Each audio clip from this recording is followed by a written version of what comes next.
My sister stole my fiancé 3 days before our wedding, so I gave her the wedding gift she'd never forget. I should have seen it coming. Maya had always been the golden child. Prettier, smarter, more charming. Growing up, she borrowed my clothes, my friends, and eventually my boyfriends. When I was 16, she convinced my crush Tommy Martinez to take her to prom instead of me by telling him I'd been talking about another guy. When I was 22, she moved in with my college boyfriend David while I was studying abroad in Italy, claiming she was helping him through depression after his father died. Each time, my parents defended her with the same tired excuses. Maya doesn't mean to hurt you, Mom would say, stroking my hair while I cried. She just has this magnetic personality. People are drawn to her. Your sister's not malicious, Dad would add. She's just young and doesn't think things through. But Maya always thought things through. I'd learned that the hard way when I found her diary at 15, full of detailed plans for stealing my friends, my opportunities, my life. She'd written about Tommy. Claire's so boring. I bet I could get him to notice me in one conversation. About David. He's too good for Claire anyway. She doesn't appreciate what she has. But I thought Jake Patterson was different.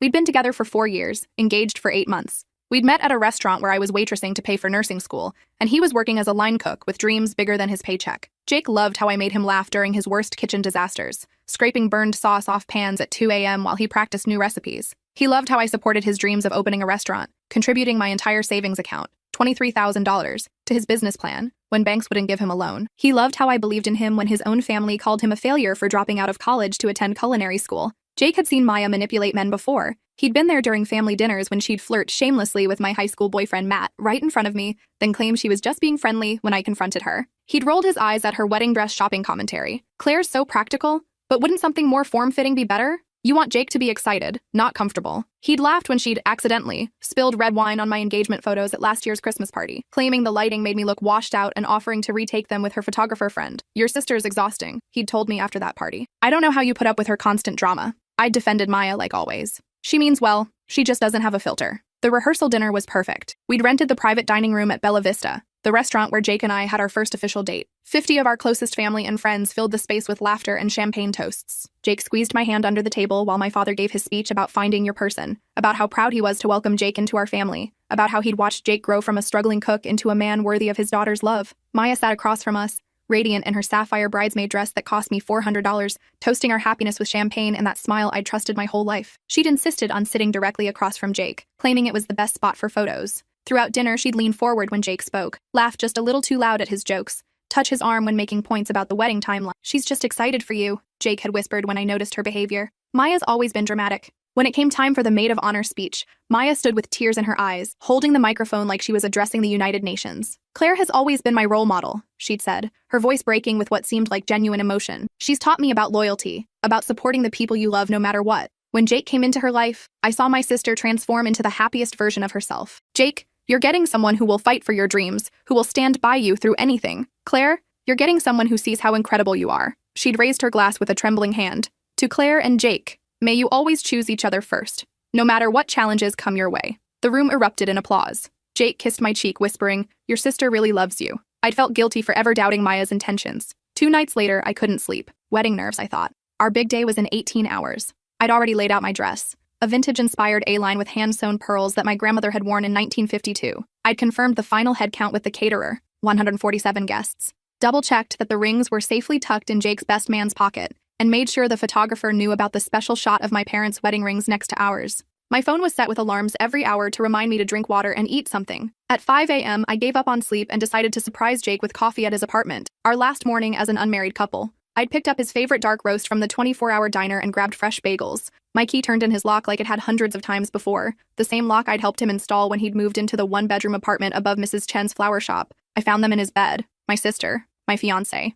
the white silk lingerie I'd bought for our honeymoon, $300 worth of delicate lace from the boutique Maya had recommended, tangled around her ankles. The engagement ring I'd watched him save for, working double shifts for 8 months, gleaming on the nightstand next to empty champagne glasses, and what looked like leftover takeout from Russo's, the Italian place where we'd celebrated our 6-month anniversary. Maya saw me first. Instead of shame or surprise, I saw triumph in her eyes. She'd been waiting for this moment, planning for it. I was going to tell you, she said, sitting up slowly, not bothering to cover herself. Jake realized he chose the wrong sister. Jake scrambled for his boxers, stammering apologies about it just happening, about being confused, about still loving me somehow. His face was red with shame and panic, sweat beading on his forehead as he tried to find words that could possibly explain what I was seeing. Claire, this isn't what it looks like, he said, the most cliché lie possible. But Maya cut him off with a laugh that chilled my blood. The same laugh she'd used when she'd told our parents I'd broken Mom's antique vase when we were 12. The laugh that meant she'd won again. Stop pretending you're sorry, Jake. We've been planning this for months. Tell her about the hotel room in Vegas when you went for that restaurant conference. Tell her about Christmas when you said my name in your sleep. Tell her about last week when you said you wished you'd met me first. My knees almost buckled. The Vegas conference was in March, 7 months ago. Christmas was at my parents' house where Maya had stayed in the guest room next to ours. Last week, when Jake had been distant and claiming work stress. Tell her about the loan, Maya continued, her voice getting stronger, more confident. Tell her how you're planning to use her savings to open a restaurant with me instead. The room spun. My $23,000. The money I'd saved working 60-hour weeks as a nursing assistant, picking up extra shifts during holidays, skipping meals to put away every possible dollar. The money that was supposed to fund our dream restaurant, Patterson's Place. Maya, stop, Jake said weakly, but she was on a roll now. Tell her about the apartment we looked at last week. The one with the big kitchen and the garden view. Tell her how we've been planning to leave right after the wedding, take her money, and start fresh in Portland. Portland. Jake had mentioned Portland recently, claiming a chef friend had offered him a job there. I'd encouraged him to consider it, thinking it might be good for us to start fresh somewhere new. Months. While I'd been ordering flowers and scheduling cake tastings, sending save the dates and choosing centerpieces, confirming RSVPs and finalizing seating charts, they'd been planning my humiliation. The late nights Jake claimed he was working at the restaurant, coming home smelling like perfume he said was from the female servers. The times Maya canceled our sisterly shopping trips because she had a date with someone she couldn't tell me about yet. The way they'd both been so helpful with wedding planning, insisting on handling the photographer and videographer themselves because they had connections who could save us money. We picked Chelsea Morrison, Maya had said about the photographer. She's incredible with candid shots. She'll capture every moment. Now I understood why. I walked out without a word. They were still calling my name as I descended the narrow stairs, Jake's voice breaking as he begged me to listen, Maya's sharp and demanding as she told him to let me go. Claire, please, Jake shouted from his window as I got in my car. Let me explain. I drove away slowly, watching him in my rearview mirror as he stood half naked in his window, probably realizing his life was about to implode. For the next 6 hours, I sat in my car at Sunset Beach, the place where Jake had proposed 13 months earlier. He'd planned an elaborate sunset picnic, complete with my favorite Thai food and a playlist of songs that meant something to our relationship. When he'd gotten down on one knee, he'd talked about building a life together, about how I was his best friend and his future all wrapped into one person. I can't imagine doing any of this without you, he'd said, his hands shaking as he opened the ring box. You make me better at everything. I should have been crying, calling my parents, canceling vendors. Instead, I felt something cold and calculating settle in my chest. Maya had taken everything from me since we were children, and each time I'd forgiven her because family was supposed to forgive. But this time was different. This wasn't a borrowed sweater or a stolen boyfriend. This was my future, my money, my life she'd planned to destroy. I drove home at 11 a.m. and found my parents in the kitchen, frantically calling vendors to cancel the wedding. Mom was sobbing over a conversation with the florist about losing the deposit. Dad looked 10 years older, his hair disheveled as he argued with the caterer about their cancellation policy. Sweetheart, Mom said when she saw me, her mascara streaked down her cheeks. Jake called. He explained about the confusion with Maya. He says it's just cold feet, that these things happen to couples before big commitments. Maybe you two can work it out if you just talk through it. Even now, they were taking his side. Maya was their precious baby who could do no wrong, and Jake was practically family after 4 years. I was just the wounded party who needed to be more understanding. There's no confusion, I said calmly, setting my purse on the counter. The wedding is still happening tomorrow, just not the way anyone expects. My parents exchanged worried glances. Dad cleared his throat. Honey, maybe you're in shock. This is a lot to process. Why don't you sit down and we can figure out how to move forward? I'm not in shock, I said, pouring myself a glass of water with steady hands. I'm thinking clearly for the first time in months. And I said the wedding is still happening. I locked myself in my childhood bedroom and got to work. First, I called my cousin Derek, who worked in tech security for a company that protected celebrities from stalkers and corporate espionage. Derek had always been my favorite relative, 3 years older, wickedly smart, and someone who'd never fallen for Maya's manipulation. When we were kids, he'd been the only one to call her out when she'd lie about breaking things or stealing money from our grandmother's purse. I need a favor, I said when he answered. Remember when you said I could ask for anything after I helped you through your divorce? Derek's ex-wife had tried to take him for everything, including his dog and his grandmother's wedding ring. I'd spent 3 months helping him document her affair and her attempts to hide assets. When the divorce was final, he'd gotten full custody of his dog and kept everything she'd tried to steal. Name it, he said immediately. I explained the situation, the affair, the money, the planned betrayal. Derek listened without interrupting, occasionally making disgusted sounds. Those pieces of shit, he said when I finished. What do you need? Derek had designed security systems for celebrity weddings, installed hidden cameras in offices for corporate investigations, and helped several friends gather evidence of cheating spouses. He understood discretion. More importantly, he understood revenge. I need to know everything, I said. How long this has been going on, what they've been planning, whether there are others involved. And I need it documented in a way that can't be questioned or denied. Give me Jake's address and phone number, Derek said. I can have micro cameras installed in his apartment within 2 hours. His phone can be cloned if I can get physical access for 30 seconds. How technical do you want to get? As technical as necessary. And Derek, I need this done legally. Everything has to be admissible if it comes to that. Leave that to me. Jake's apartment building doesn't have security cameras, right? And his lease probably includes standard language about management access for maintenance. I'll pose as a cable repair guy. Half the buildings in that neighborhood have been having internet issues this week. Next, I called Chelsea Morrison, the wedding photographer Maya had personally recommended. Chelsea specialized in candid moments and had an impressive portfolio of capturing authentic emotions at weddings. Her website featured testimonials from brides praising her ability to document the real story of their special day. Chelsea, this is Claire Richardson. You're photographing my wedding tomorrow. Oh my God, Claire, I'm so excited. Maya's told me so much about you. Are you having pre-wedding jitters? You sound a little stressed. Interesting. Maya had told her about me. Actually, I'm calling because there's been a change in plans. I have a very specific shot list for tomorrow, and I need to know you're willing to capture some unconventional moments. Of course, I pride myself on getting the shots other photographers miss. What did you have in mind? I need you to document everything that happens tomorrow. Everything. Even if it seems inappropriate or uncomfortable. Especially if it seems inappropriate or uncomfortable. Can you do that? There was a pause. Maya mentioned you might want some dramatic shots. She said you're really into authentic storytelling. I'm totally on board. Should I bring extra memory cards? So Maya had been planning this for a while, setting up her friend to document my humiliation. Perfect. Bring everything you have. And Chelsea, there might be some video components to tomorrow's event. Are you comfortable with live streaming? Absolutely. I do a lot of social media integration. Will this be going on Instagram stories or Facebook Live? Something like that. One more thing. I need you to keep this conversation between us. The surprise elements won't work if word gets out. Your secret's safe with me. Maya always said you were more creative than people give you credit for.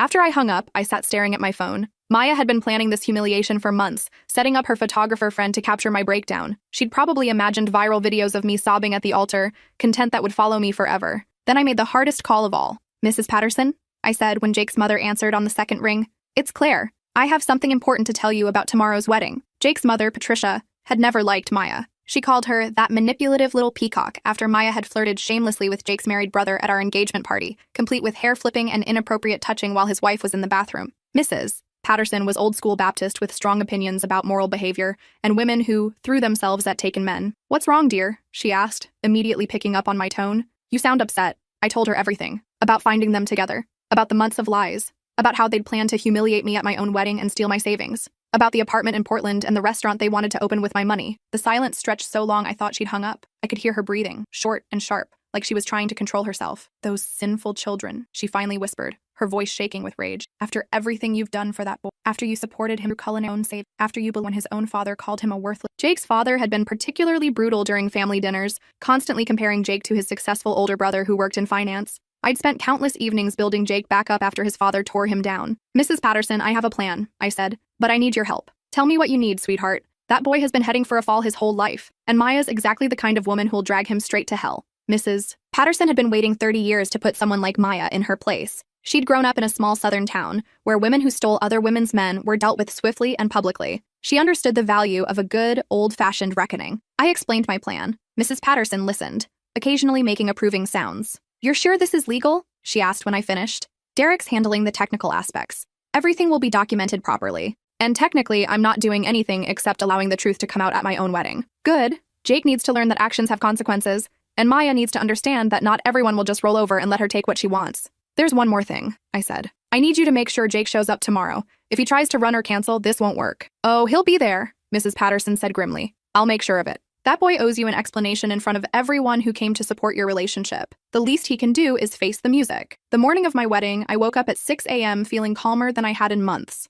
My phone was already buzzing with messages. Bridesmaids asking about timing, vendors confirming details, relatives asking for directions to the church. Maya texted me at 6:15. Jake told me everything. I'm so sorry, sis. I never meant for this to happen. Can we talk before the ceremony? I need to explain. I stared at the message for a full minute. Even now, she was lying, planning to manipulate me one last time, probably hoping to convince me to quietly cancel everything and slink away while she and Jake rode off into the sunset with my money. I texted back, of course. See you at the church. We'll have plenty of time to talk. She had no idea I'd spent the night making sure every detail was perfect for her special day. Derek had sent me a text at 3 a.m. Package delivered. Everything's in place. You're going to love the bonus footage. Bonus footage meant he'd found more than I'd expected. Maya and Jake had probably been sloppy, thinking they were in the clear once the wedding was over. At 8 a.m., my hair and makeup team arrived. I'd kept the original appointments, telling them there had been some changes, but that we were proceeding as planned. Sarah, my makeup artist, noticed my calm demeanor. "You seem really zen for a bride," she said while applying my foundation. "Usually by now, brides are crying or yelling or both." "I'm exactly where I need to be," I said, which was the truth. At 10 a.m., I arrived at St. Mary's Catholic Church in my wedding dress. The guests were already arriving. 200 people who'd taken time off work, bought gifts, booked hotel rooms, and traveled from as far as California to celebrate what they thought was my happily ever after. I could see Jake's college roommates in the parking lot, laughing and adjusting their ties. My nursing school friends were clustered near the entrance, admiring the flower arrangements I'd spent months selecting. Maya waited in the bridal suite, wearing the sapphire bridesmaid dress that cost me $400. She looked nervous for the first time in her life, fidgeting with her hair and checking her reflection obsessively. When I walked in, she jumped up like she'd been caught doing something wrong. "Claire, I need to explain." "No explanation needed," I said, adjusting her hair with gentle hands. "You want Jake? You can have him." Her face lit up with relief and victory, the same expression she'd worn when she'd convinced our parents to let her have my bedroom when I left for college. "Really? You're not mad? How could I be mad?" I smiled serenely. "You're my sister. If you think Jake is your soulmate, who am I to stand in the way of true love?" Maya practically glowed. She'd gotten everything she wanted without consequences. Again. In her mind, I was the same pushover sister who'd always rolled over whenever she wanted something. "You're being so mature about this," she said, hugging me carefully to avoid messing up our makeup.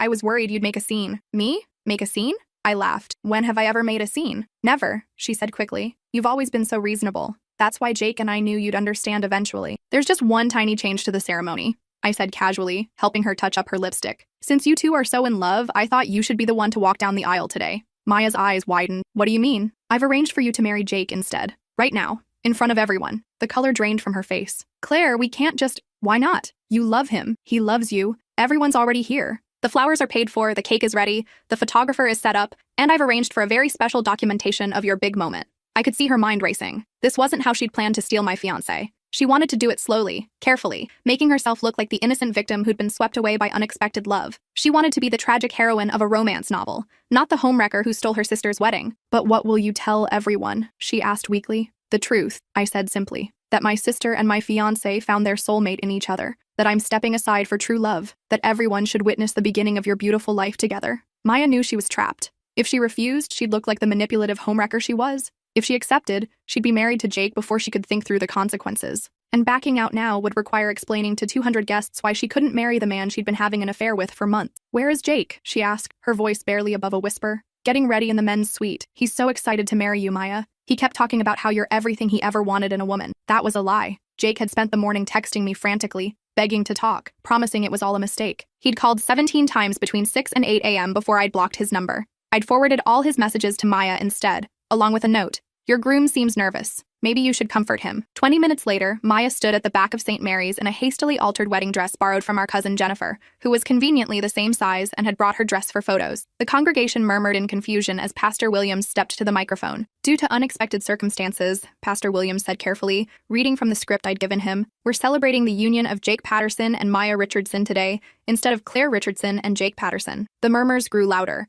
I sat in the front row next to my parents, who looked mortified and confused. Dad kept whispering urgent questions that I answered with serene smiles and vague responses about love finding a way. Maya's smile was brittle as she walked down the aisle to Jake, who stood at the altar looking like he might vomit. He kept glancing at me desperately, probably hoping I'd stop this insanity. The organist played "Here Comes the Bride," while the congregation watched the strangest wedding ceremony they'd ever attended. Chelsea, the photographer, snapped away enthusiastically, just as I'd requested. She'd positioned herself perfectly to capture both Maya's forced smile and Jake's obvious distress. When Pastor Williams asked if anyone objected to the union, I could feel 200 pairs of eyes on me. The silence stretched for what felt like hours. I smiled serenely and gave a small, encouraging nod for the ceremony to continue. "Jake," Pastor Williams said, consulting his notes, "do you take Maya to be your lawfully wedded wife, to have and to hold, for richer or poorer, in sickness and health, for as long as you both shall live?" Jake glanced at me one more time, his eyes pleading. I maintained my serene expression. He had no choice now. His mother was glaring at him from the second row. 200 guests were waiting for his answer. Maya was gripping his hands so tightly her knuckles were white.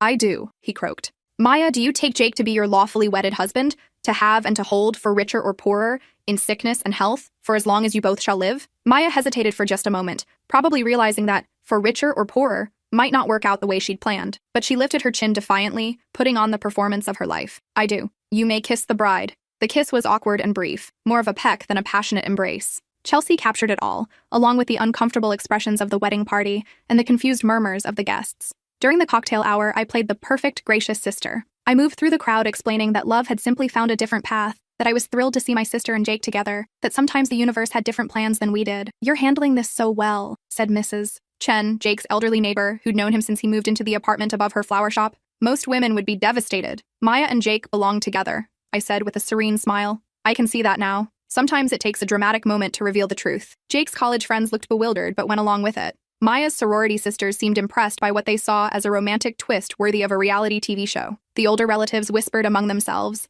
clearly shocked but not wanting to cause a scene. Maya and Jake sat at the head table during dinner, looking increasingly uncomfortable as reality set in. They were married, to each other, with no prenup, in front of everyone they knew. Jake kept checking his phone, probably looking for an escape route that didn't exist. Maya maintained her brilliant smile, but I could see the panic growing in her eyes. The dinner was exactly what I'd planned for my wedding with Jake: salmon with lemon caper sauce, roasted vegetables, wild rice pilaf. The cake was still the 3-tier vanilla and raspberry creation I'd spent hours designing with the baker. Even the flowers were the same, white roses and baby's breath that I'd chosen because they reminded me of my grandmother's garden. Everything was perfect for Maya's special day. That's when I stood up to reveal my wedding gift. "Before we cut the cake," I announced, tapping my champagne glass with a silver knife, "I have a special surprise for the happy couple." The room quieted as the guests turned their attention to me. Maya and Jake looked confused but expectant, probably thinking I was about to give some tearful speech about stepping aside for true love. "As most of you know," I continued, "Maya and Jake's love story has been developing for quite some time. I thought it would be wonderful to share that journey with all of you." The lights dimmed and a large screen descended from the ceiling, the same screen we'd rented for a slideshow of childhood photos and romantic moments. Derek had positioned himself at a corner table, laptop open, ready to run the presentation. "Chelsea has done an amazing job documenting their relationship," I said, gesturing to the photographer who was still snapping away. "But today, I want to share some earlier footage that really captures the depth of their connection." The video began with Maya and Jake in bed together in his apartment, not from the night I caught them, but from 3 months earlier. Derek's hidden cameras had captured everything in crystal clear HD. The footage showed them laughing about how clueless I was, planning their strategy for breaking up with me after the wedding. "Claire's always been so trusting," Maya said in the video, stretched out naked on my fiancé's bed. "She has no idea we've been planning this since March." The room went dead silent. You could hear the collective intake of breath from 200 shocked guests. "Tell me again about the money," Jake said on screen, running his hands down Maya's body. $23,000. She's been saving for years. Once we're married and move to Portland, she'll never be able to touch it. We'll have enough to open the restaurant and disappear before she can do anything about it." The video continued. Months of planning. Jake practicing his breakup speech while Maya tried on my wedding dress in his apartment. Maya calculating how much money they'd save by keeping all the wedding vendors I'd already paid. Jake talking about how easy it would be to manipulate me into signing over power of attorney for the restaurant business. The most damning clip was from a week ago. Maya on the phone with someone saying, "Claire's always been pathetic. She'll probably beg Jake to take her back after the wedding, but we'll be long gone by then. She's too spineless to fight for anything." 200 guests watched in stunned silence as the truth played out on the screen in excruciating detail. Jake's mother stood up and walked out halfway through, her face twisted with disgust. My parents sat frozen in horror. Maya's sorority sisters were filming everything with their phones, probably already posting to social media. When the video ended, I stood up with the microphone, my expression calm and pleasant. "Surprise," I said brightly. I thought everyone should know what kind of love story they were celebrating today. The room erupted. Guests began standing and leaving, some throwing their napkins on their tables in disgust. Jake's groomsmen looked ready to fight him. Maya's face was buried in her hands as her new mother-in-law's friends filed past, muttering about moral decay and the downfall of family values. But I wasn't finished. "One more gift," I announced as the chaos swirled around us. Derek stood up from his corner table and nodded. Every phone in the room received the same text message simultaneously, a link to a private website where the full video was posted, along with screenshots of Jake and Maya's text messages planning my humiliation and their financial betrayal. "Just so everyone can remember this special day," I said sweetly. The website includes all the footage Derek collected over the past week, including some lovely conversations about how they plan to disappear to Portland with my life savings. "And Maya, sweetheart, you might want to check your social media. I've already tagged everyone we know." Maya looked at her phone and screamed. The video was spreading across Facebook, Instagram, and TikTok faster than she could delete notifications. Derek had made sure it would be impossible to remove. He'd uploaded it to multiple platforms simultaneously and sent it to every gossip blog and local news station in the city. "The hashtag is our sisterly love," I added helpfully. "Feel free to share your thoughts." Jake finally found his voice, his face red with humiliation and rage. "Claire, you're insane. We can get this marriage annulled." "Actually," I said, pulling out a folder thick with legal documents, "you can't. You're both over 18, mentally competent, and said 'I do' in front of 200 witnesses. In this state, consummation isn't required for a legal marriage, and there's no evidence of coercion." Derek helped me research the laws thoroughly. "Congratulations, you're stuck with each other. This is revenge porn," Maya shrieked,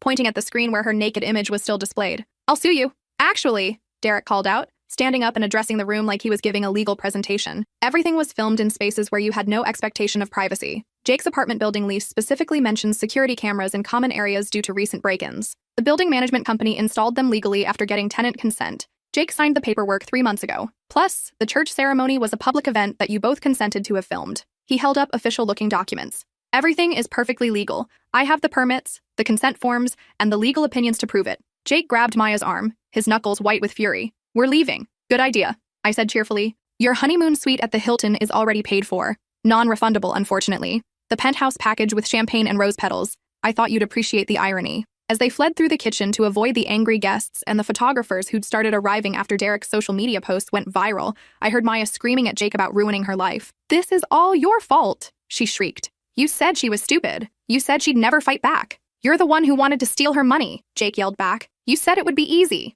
Their voices faded as they disappeared into the parking lot, leaving behind a room full of stunned guests, abandoned wedding gifts, and a 3-tier cake that would go untouched. The cleanup took 2 hours. Guests left in small groups, many stopping to apologize to me for not seeing through the deception sooner. Jake's college friends seemed particularly ashamed. They'd suspected something was off but hadn't said anything because they didn't want to get involved in relationship drama. We should have told you, said Mike, Jake's roommate from culinary school. Jake's been acting weird for months, canceling plans and lying about where he was going. We thought he was just stressed about the wedding. Mrs. Patterson was the last to leave. She hugged me tightly, tears in her eyes. I'm so proud of you for standing up for yourself, she said. That boy got exactly what he deserved. And Maya, well, she'll learn soon enough what kind of man she married. What do you mean? I asked. Jake's always been selfish and weak. The minute things get difficult, he runs. Maya thinks she won some great prize, but she'll discover she's married to a coward who will blame her for everything that goes wrong in their life. The next morning, I woke up in my childhood bedroom for the first time in months without anxiety crushing my chest. My phone had hundreds of messages, but not the kind I expected. Friends and extended family were reaching out with support. They'd always suspected Maya was manipulative, but had never seen proof. The video had revealed patterns they'd noticed but dismissed.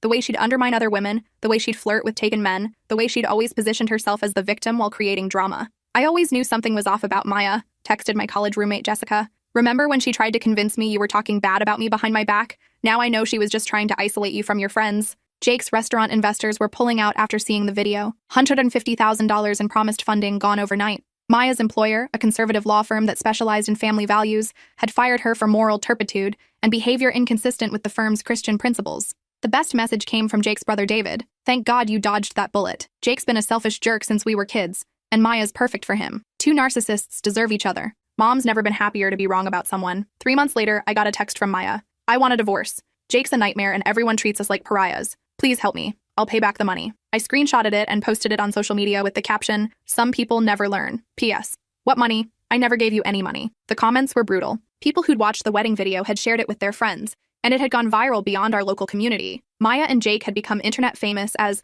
the worst people ever and proof that karma is real. A year later, Maya and Jake were still married, not because they wanted to be, but because neither could afford a divorce lawyer. Their reputations were ruined, their careers destroyed. They'd moved to 3 different states, but Derek's video followed them wherever they went. Social media algorithms made sure that anyone who searched their names found the wedding footage. Maya had to change her name legally and was working as a cashier at a gas station in Wyoming. Jake was washing dishes at a truck stop diner, his dreams of owning a restaurant permanently destroyed. Every time they tried to start over, someone would recognize them from the video. I, meanwhile, had used the year to travel, start my own nursing consulting business, and rediscover who I was without Jake's dead weight holding me back. The money I'd saved for his restaurant became the seed funding for my own company, helping hospitals improve their patient care protocols. Last month, I got engaged to Derek, the cousin who'd helped orchestrate the perfect revenge. He understood loyalty, creativity, and the importance of standing up for yourself. Our relationship had grown naturally from friendship to something deeper as we worked together to rebuild my life. "You know I fell in love with you during the planning phase," he told me when he proposed. "Watching you take control of your life like that, it was the sexiest thing I'd ever seen." Maya sent a bitter congratulations card to my parents' house. "Hope your marriage lasts longer than your capacity for forgiveness." I sent back a simple reply. "It will. I finally learned to choose people who choose me first." The wedding is next spring. Maya and Jake aren't invited, but I'm sure they'll find a way to watch the video online. After all, Derek's already promised to livestream the whole thing with the hashtag #CheerRealLove. The guest list includes everyone who was at the first wedding. They're all eager to celebrate an actual love story this time. Mrs. Patterson will be walking me down the aisle since my father passed away last fall. Even Jake's college friends are coming, bringing their wives who want to meet the woman who exposed those cheaters. The best part? Every vendor from the original wedding has offered their services for free. The photographer, the florist, the caterer. They all want to be part of a real celebration after being unwitting participants in Maya and Jake's deception. This time, the cake designer told me. We're making something sweet enough to wash away the bitter taste of last year's disaster. I couldn't agree more.